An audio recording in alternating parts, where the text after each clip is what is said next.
Olá, queridos, eu sou o pastor Paulo Roberto com 5 minutos de café, palavra e oração com o tema da semana, condições para não revelar seu sonho. Gênesis 37, versículo 17 diz assim: Estávamos nós atando molhos no campo, e eis que o meu molho, levantando-se, ficou em pé, e os vossos molhos o rodeavam, ou se inclinavam ao meu molho. Queridos, a terceira e última condição para você não revelar seu sonho é: não revele consentimento errado. Meu Deus do céu, o que seria aqui revelar um sonho, uma bênção, algo da parte de Deus que vem para nós com o sentimento errado? Perceba uma coisa, queridos do Senhor. José sabia que o seu pai o amava mais que aos seus irmãos, que a própria Bíblia nos revela isso. Amava José, mas amava Jacó amava mais José mais do que todos os seus irmãos. Isto era uma verdade. E de uma certa forma, pelo fato de José ser o mais amado dos irmãos, tornava aquele ambiente pesado e, por que também não dizer, competitivo, porque os irmãos queriam competir com José, porque sabia que ele tinha uma vantagem a mais. O pai amava mais a ele do que a José, do que a eles. A melhor roupa, tudo ali parecia que estava direcionada, de melhor, estava direcionada para José. Isto causava, irmãos, um sentimento de revanche, de ciúme, de competitividade muito grande. Então agora aparece José trazendo aqui, revelando para seus irmãos sonhos, e mesmo que esses sonhos tivessem vindo da parte de Deus, fosse da parte de Deus, parece que José ele projeta esse sonho de uma forma como se ele fosse superior aos seus irmãos. O sentimento que José colocou nesse sonho parece que dá uma certa superioridade aos seus irmãos. Já não bastava os irmãos já se sentirem inferiorizados a José, agora José vem com esses sonhos, e foram 2 sonhos, não foi apenas um, foram 2 sonhos.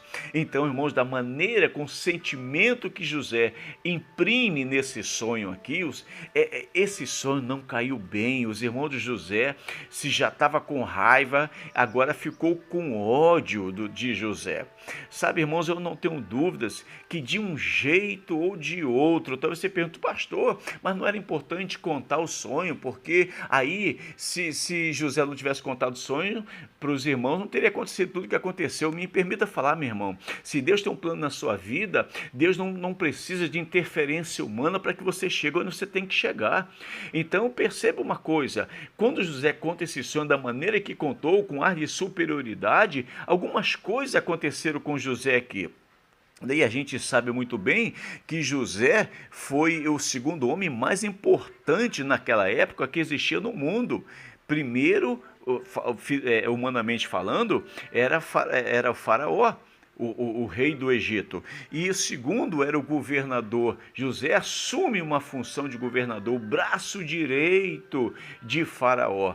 Então, irmãos, é certo que o que Deus tinha para a vida de José iria acontecer, mas a sua aparente superioridade fez com que seus irmãos o jogassem na cisterna. Você conhece a mensagem, a história? Os irmãos de José estavam com tanto ódio dele que deram uma surra nele e jogaram ele na cisterna, e logo depois não se contentaram, venderam ele para os beduínos, né, para os vendedores de escravos, venderam ele, e aí José foi parar lá no Egito. Então, queridos, entenda uma coisa: eu vejo pessoas testemunhando muitas vezes, não sei se você já viu isso, testemunhando como Deus a chamou. Irmãos, é claro que Deus quer salvar todos nós que nos rendemos a Cristo, mas há pessoas que, quando dá o seu texto, a impressão que temos que ela era a pessoa mais especial do mundo e que Deus estava precisando dela, senão todos iríamos ficar perdidos. Irmãos, a impressão que tem é isso, que algumas pessoas se colocam numa condição tão especial que os outros testemunhos, as outras conversões parecem ser simples demais. Quem poderia, irmãos, possivelmente, quando nós olhamos para a Bíblia, lá no Novo Testamento, se sentir o hipersumo, suprassumo, a última cocada do tabuleiro, a última Coca-Cola do deserto? Era Paulo. Mas Paulo, mesmo que foi chamado de uma forma tão especial, Deus falou isso para quem estava ouvindo: olha, vai lá na rua chamada direita, lá uma pessoa, e esta pessoa vai ser o meu servo, e começa a falar acerca de Paulo. Irmãos, que coisa maravilhosa. Paulo escreve quase a metade do Novo Testamento, um terço, na verdade, deles. Paulo falava mais de 10 idiomas. Paulo, desde pequeno, foi ensinado as melhores das escrituras, com o melhor fiel. Mas quando você olha lá em 2 Coríntios capítulo 12, depois de Paulo ter sido revelado da parte de Deus um sonho maravilhoso, Paulo diz assim: de tal coisa me gloriarei, não porém de mim mesmo, salvo nas minhas fraquezas. Olha bem, Paulo diz: eu não vou me gloriar nas coisas maravilhosas, sabe? Porque Deus me separou para isso, não, mas nas minhas fraquezas. Paulo se coloca na mesma condição que eu e você.